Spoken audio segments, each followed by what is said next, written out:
আলহামদুলিল্লাহিল্লাযী ওয়াহদা ওয়াসসালাতু ওয়াসসালামু আলা মান লা নাবিয়্যা বা'দা আম্মা বাদ। আজকে আমরা সহিহ বুখারী কিতাবুল আযান 10 নম্বর পর্বের ৭৪ নম্বর অধ্যায়ে ৭২৩ নম্বর হাদিস সম্পর্কে আলোচনা করব ইনশাআল্লাহ।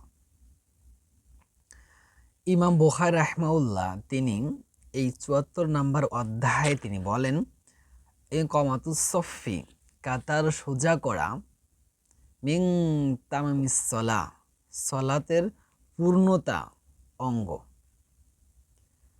কাতার সোজা করা হচ্ছে সলাতের পূর্ণতার অঙ্গ।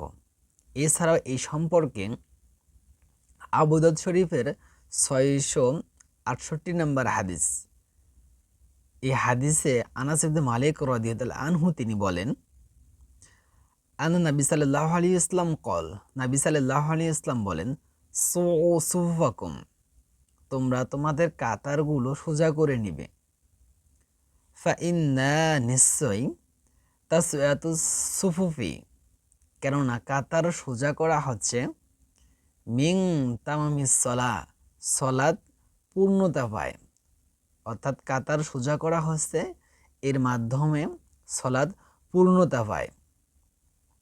এই জন্য আমাদেরকে সলাতের মধ্যে কাতার সোজা করে কাতার বন্দী হয়ে সলাত আদায় করতে হবে।